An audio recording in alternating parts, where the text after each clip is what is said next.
Բարի օր հարգելի հետևորդներ, եթերում ABC լուրերն է, ես Գառնի Մութաֆյանն եմ, կարևորը նախ համառոտ։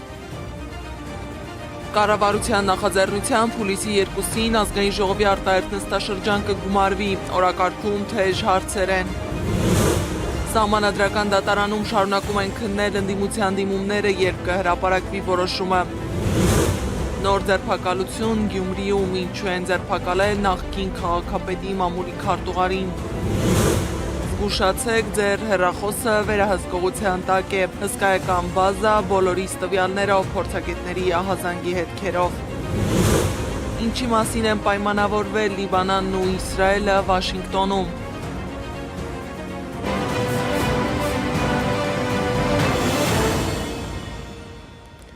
Կառավարության նախաձեռնությամբ հուլիսի 2-ին ազգային ժողովի արտահերթ նստաշրջան է նախատեսված։ Նստաշրջանն անցնելու է հատուկ ընթացակարգով, քանի որ օրակարգում ներառված է ավելի քան 40 խոշոր հարց։ Իշխանությունը պատրաստվում է մի քանի առանցքային փոփոխություններ իրականացնել ընտրական, քրեական եւ տնտեսական ոլորտներում։ ՔՊ-ական պատգամավորներ Ալխազ Ղազարյանի, Արուսյակ Մանավազյանի, Հասմիկ Հակոբյանի եւ Արուսյակ Ջուլհակյանի հեղինակած նախագծով առաջին եւ երկրորդ ընթերցմամբ քննարկվելու են ընտրական օրենսգիրք եւ հանրաքվեի մասին սահմանադրական օրենքներում լրացումներն ու փոփոխությունները։ Ըստ նախագծի ընտրություններին եւ հանրաքվեներին մասնակցելու իրավունք կունենան միայն այն քաղաքացիները, որոնք քվեարկության օրվան նախորդող 40 օրվա, իսկ ազգային ժողովի արտահերթ ընտրությունների դեպքում 28 օրվա դրությամբ նախորդող 365 օրվա ընթացքում փաստացի 183 եւ ավելի օր գտնվել են Հայաստանի Հանրապետությունում։ Զուգահեռ սահմանադրական դատարանը շարունակում է ընդդիմության դիմումների քննությունը։ Հուլիսի 4-ին սահմանադրական դատարանը կհրապարակի որոշումը։ Մինչև այդ ամեն օր նիստեր են լինելու, ուսումնասիրելու ներկայացված ծավալուն դիմումները։ Ավելի երկարաժամկետ քննություն է ընթանում, որովհետև աննախադեպ պատմական իրադարձություն ունենք, որ 7 քաղաքական ուժ դիմումներ են ներկայացվել, բավականին ծավալուն դիմումներ են, բավականին շատ են փաստական հանգամանքները, որոնք պետք է քննվեն այս 15 օրերի ընթացքում, ըստ սահմանադրական դատարանի մասին սահմանադրական օրենքի 15 օր է տևելու մինչև հուլիսի 4-ը։ Հստակ ներկայացրել են բազմաթիվ խախտումներ, տարբեր կողմերով, տարբեր արգումենտներով, տարբեր տեսակետից, եւ այդ գործը կարծում եմ, որ այդ բոլորը ավելի մանրամասն քննարկման առարկա կդառնա հաջորդ 1-2 օրվա ընթացքում հարցու պատասխանի փուլում, բայց ներկայացվեց հսկայական վարչական ռեսուրսի խախտում։ Հստակ ներկայացրեցին Հայաստան Դաշինքի գործընկերները, որ պետական բյուջեից լրջագույն հիմնավոր կասկած կա, որ պետական բյուջեից մի քանի 100 միլիոն դրամ ծախսվել է ԿՊ-ի ընտրարշավի վրա։ Հիմա դա ուղղակի ձևակերպվել է տարբեր գործիքների միջոցով։ Հետընտրական պրոցեսներին զուգահեռ շարունակվում են իրավական ճնշումները։ Ավետիք Չալաբյանի կինը Անահիտ Ադամյանը համոզված է, որ ամուսնուն կալանավորել են հետընտրական գործընթացներից մեկուսացնելու համար։ Ըստ Ադամյանի ոչ միայն իր ամուսինը, այլև մյուսները, որոնք անցնում են քաղաքական գործերով, քրեակատարողական հիմնարկում հայտնվելուց 1 տարի անց դուրս են գալիս այդտեղից, հետո արդարացվում։ Ես համոզված եմ, երբ որ գործը հասնի արդեն բուն դատաքննության փուլին, երբ որ արդեն ազատ լինեն բոլորը խոսելու, պարզ կդառնա, որ այդտեղ ընդհանրապես ոչ մի փաստացի տվյալ չկա։ Այսինքն այն կքանդվի բացառապես շատ պարզ փաստերի հիման վրա եւ այդ այցելությունների եւ այդ ընդհանրապես ասենք այդ դրված ասենք փաստերի հետևում կպարզի, որ ընդհանրապես ոչինչ չկա։ Իրեն ուղղակի կարող է բաց թողնեն, երբ որ այս ամբողջ process-ը վերջանա։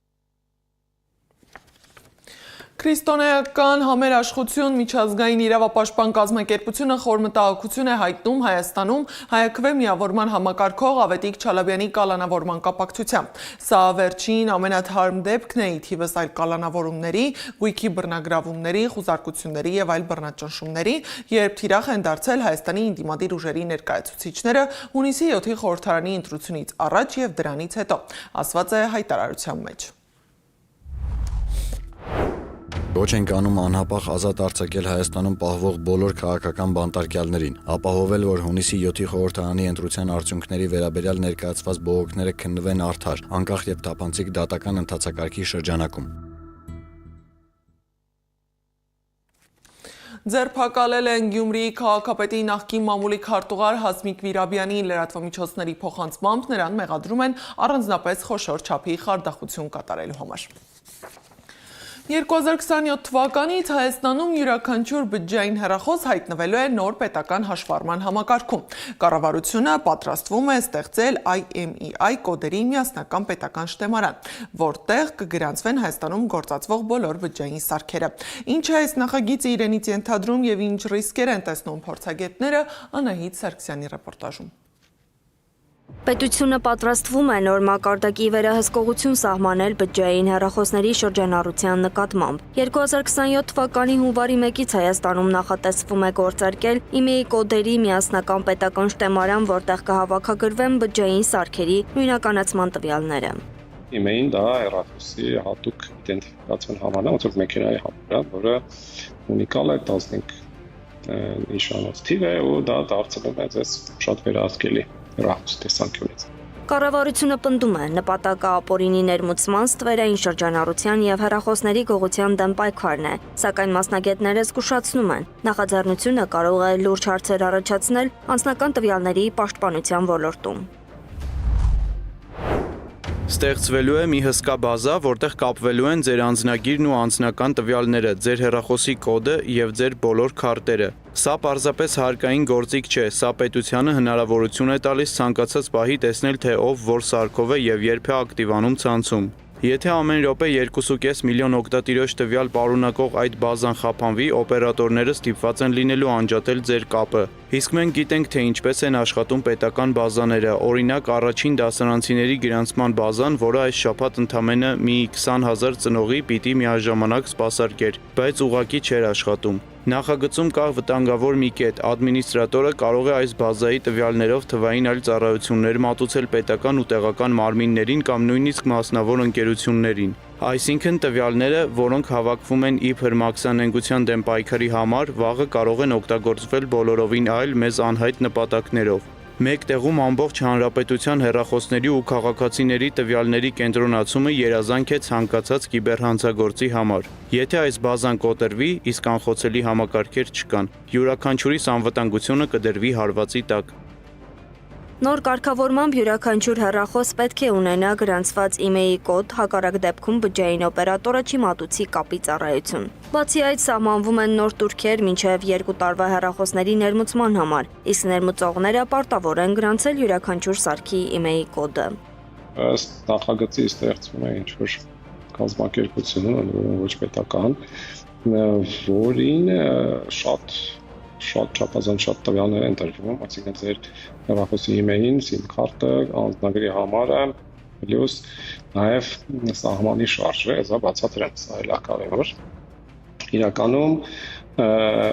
այս ինչա լինելու, այսինքն լինելու հետևյալը, եթե ձեր հեռախոսը պետական ռեեստրում չկա, այդ email-ին, ինքը բլոկվելու է։ Մեդիափորձագետը ընդգծում է, որ սա վերաբերում է նույնիսկ զբոսաշրջիկներին, որոնք գալիս են պարզապես Հայաստանը տեսնելու, նաև նշում, թե արդեն որ երկրներն են օգտվում այս համակարգից։ Թուրքիա, Իրան, Լիբանան, Եգիպտոս, Ուզբեկստան, Ղազախստան, Ադրբեջան, Տաջիկստան, Ինդոնեզիա, Պակիստան, Նեպալ, Կամբոջա, Բանգլադեշ, Չիլի, Կոլումբիա, Մեքսիկա։ Այսա միջազգային փորձը, ինչպես տեսնում եք, աշխարհի ամենաժողովրդավարական երկրներն են email-ները բոլորի գրանցում։ Փորձագետները զգուշացնում են, նման ծավալի տվյալների կենտրոնացումը կարող է մեծացնել կիբերանվտանգության ռիսկերը եւ հարցեր առաջացնել համակարգի իրական նպատակի ու վերահսկման սահմանների վերաբերյալ, եւ նման որոշում չպետք է կայացնել պետությունը առանց ավելի լայն քննարկման։ Անահիտ Սարգսյան, Նոնա Գևորգյան, ABC Media։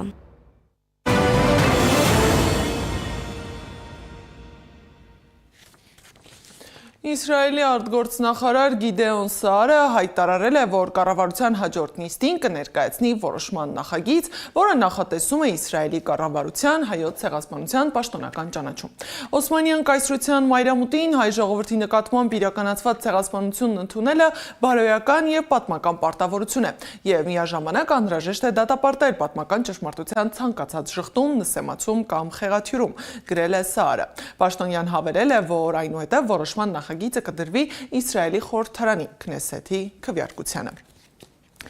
Քաղաքագետ Ստեփան Դանիելյանի խոսքով Իսրայելի այս որոշումը Ադրբեջանին վտանգավոր երկընտրանքի առջև է կանգնեցրել։ Թե ինչի համար է Իսրայելի արտգործնախարարն այդ հարցը մտցրել խորհրդարան, հասկանալի է։ Թուրքիայի հետ հարաբերությունները լարվում են եւ այդ քայլով ցանկանում է հավասարակշռել Գազայի ցեղասպանության Թուրքիայի մեղադրանքներին։ Քաղաքագետի խոսքով հնարավոր է Ադրբեջանն ստիպված լինի ընտրություն կատարել։ Արցախի անկման գործում վճռորոշ դեր է կատարել իսրայելական զենքերը, ռազմական խորհրդատուներն ու մասնագետները, հրեական լոբին ու համաշխարհային մամուլի վրա հրեաների ունեցած ազդեցությունը։ Նաև Արցախում փորձարկում էին հետագայում Գազայի շրջափակման եւ նույն մոդելով այնտեղ եւս նույն սցենարով էթնիկ զտում կազմակերպելը։ Մյուս կողմից Ադրբեջանին աջակցելով դիմացը ստացել են Ադրբեջանի տարածքն Իրանի դեմ օգտագործելու թույլտվությունը։ Ադրբեջանում Իսրայելի ազդեցությունը հսկայական է, հատկապես այնտեղ հզոր են հետախուզական կառույցները։ Իսրայել-Թուրքիա հարաբերությունների սրումը ծանր վիճակի մեջ է դնում Ադրբեջանին, որը ստիպված է լինելու ընտրություն կատարել, եթե այդ հակամարտությունը խորանա եւ արդեն գործողությունների փուլ մտնի։ Դա մի ընտրություն է, որը կարող է փոխել տարածաշրջանի աշխարհակաղակականությունը, նաեւ հետևանքներ ունենալ Ադրբեջանի համար։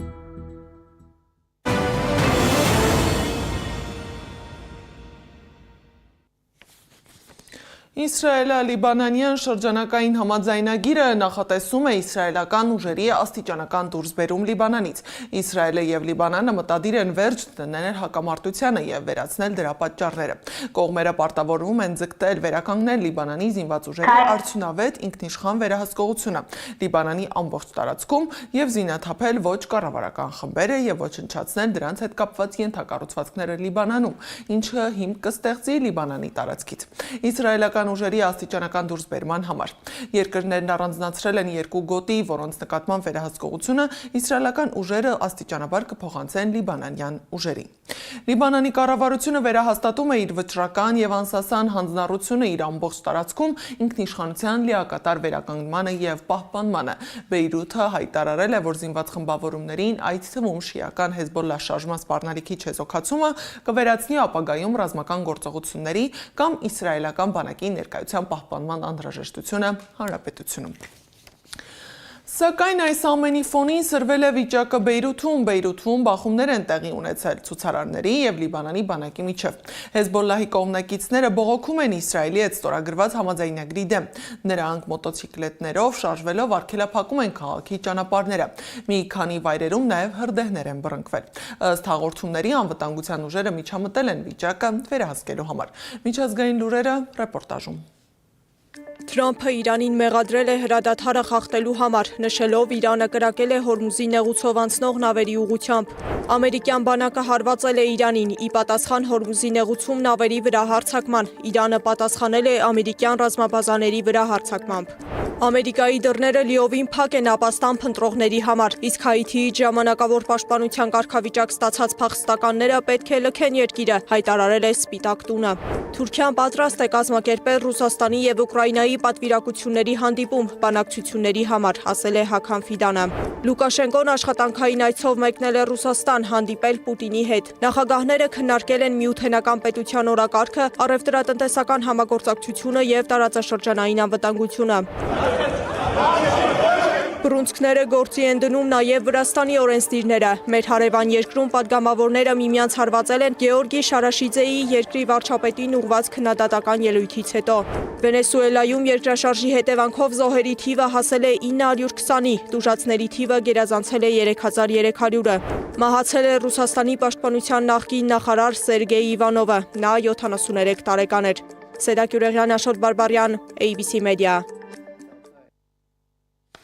Ծանրաբեռնված հիվանդանոցներ, խափանված տրանսպորտային համակարգ եւ հանրային ծառայություններ Եվրոպայում։ Ֆրանսիայից Լեհաստան իշխանությունները զգուշացնում են, որ մայրցամաքը դժվարությամբ է դիմակայում կիզիչ շոկին։ Ֆրանս պրեսի տվյալով մահացել են հարյուրավոր մարդիկ, այդ թվում Փարիզում 3 տարեկան երեխա եւ մարդիկ, որոնք խեղդվել են փորձելով զովանալ։ Շոկը հատկապես ծանր հարված է հասցրել առողջապահական համակարգերի։ Ֆրանսիայում շտապօգնության բաժանմունքները գրանցել են շոկի վերաբերյալ դիմումների քառապատիկ աճ, կտրուկ ավելացել են սրտային կանգերի դեպքերը։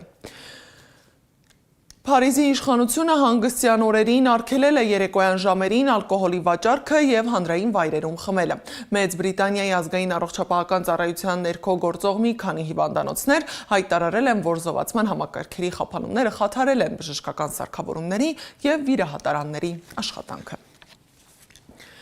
Այս ժամի համար նախատեսել էինք այսքանը, շարունակեք հետևել մեզ սոցիալական բոլոր հարթակներում, ժամը 18-ին եթերում կլինի լուրերի գլխավոր թողարկումը, կհանդիպենք առայժմ։